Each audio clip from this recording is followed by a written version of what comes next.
Hello, everyone. Dr. T here with our bi-weekly bonus question. Okay. Hello, Dr. T. I'm looking for medical advice on fetal complications. I feel as though I did not get proper care at my military hospital and would like to get some opinions or options that an OBGYN civilian side may have done differently. On October the 21st, I gave birth to my child unalive. I fully believe the military hospital is at fault for the loss of my child. However, I do not know if I have any legal stance to file a suit for negligence due to a policy that the OBGYN clinic had put into place. This policy is regarding virtual appointments for pregnant service members, which is why I'm reaching out to any medical provider that may give me some guidance on this policy, what they might have done differently, if anything, and if there was any positive survival or at least closure I could have hearing or seeing my child alive one last time. My backstory is I had my first appointment in person, typically, congratulations, um, pregnant appointment, and then they set me up for an appointment with my military OBGYN provider. My second appointment was around 10 or 11 weeks, very long appointment, and at the end they proceeded to check my baby for a heartbeat. They had a difficult time finding the heartbeat, but assured me that everything was normal and okay. My third appointment was September the 29th, and it was a virtual appointment due to their COVID-19 mitigations. I was 16 weeks, almost 17 weeks along. Prior to that last appointment, I did request civilian care due to previous lack of trust in the hospital's medical abilities. I fought and won for a referral to a civilian hospital. My first appointment with my new provider at the civilian clinic was October the 17th. It was at that appointment that I found out my baby no longer had a heartbeat, and it looked as though it stopped beating at around 18 weeks, 3 days. I returned back to my military hospital for a second opinion, and they did confirm his death as well. Due to that policy in place, my last appointment with my child still alive was over the phone. I have no closure in knowing if there could have been something to prevent his death. The fetal autopsy came back, and the only thing they found was a blood clot in my placenta that could have stopped his heart, showing that the clot was taking up 10% of the placenta.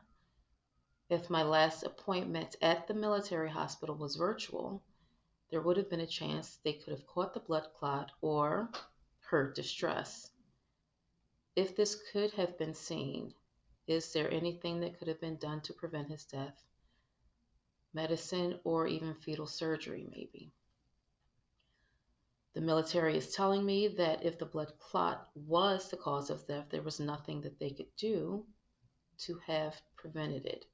However, I feel like that's a cover up and that they are completely negligent. To add, if I'd not requested a civilian provider, it would have been 2 months before my next appointment with the military, meaning that this policy would have put me at risk of septic shock because I would have been carrying my dead child around for over a month. I had no symptoms of a missed miscarriage, no spotting, cramps, and eventually had to be induced to remove his dead body a week later. I have prior history of early miscarriage that the hospital knew about, and this is what caused me to be at high risk. I do not have a history of blood clots, nor were on any medications or any other complications such as diabetes or high blood pressure. I also don't know if the COVID-19 vaccine could have been a side effect in causing this. There is so much speculation on the possible side effects. I would love to get an opinion on this as well. I would highly appreciate any and all professional medical opinions on my case before I seek legal actions. The military gets away with a lot of malpractice, and a lot of us die because of it. I don't trust their opinions, and I really feel like this virtual appointment policy for pregnant women is extremely dangerous.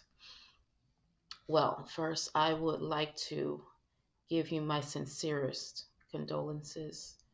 I know this has been an extraordinarily hard time for you. Um, so I'm going to start with the COVID-19 vaccine.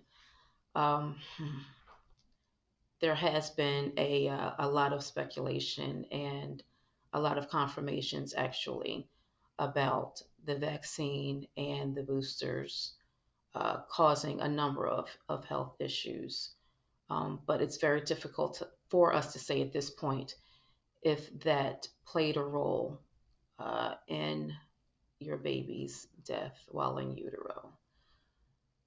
Now, going back to the virtual appointments, there were a lot of practices, civilian as well, that required virtual appointments for patients because of the spread of COVID.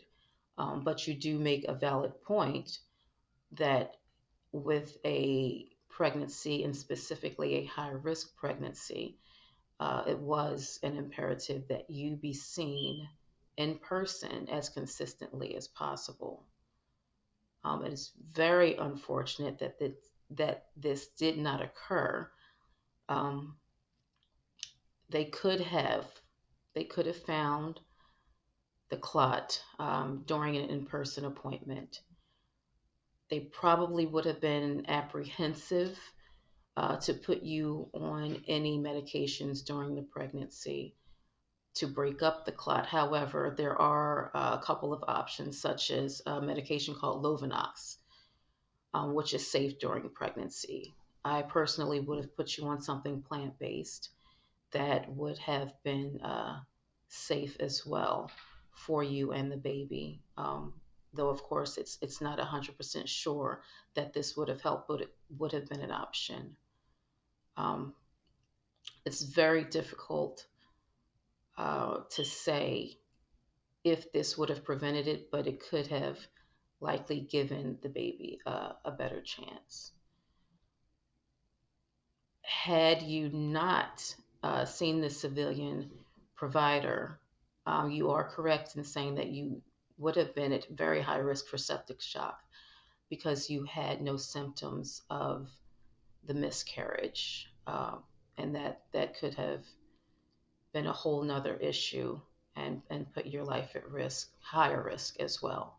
So again, I'm very, very sorry for what you're going through. I hope my answer has provided at least some more insight into the situation for you. And if you have any further questions, feel free to reach out. And for all of you that are listening to this, if you have any questions as well or any concerns, we're just a phone call away. So, on that note, that's it for today. Like and subscribe, and I will see you soon.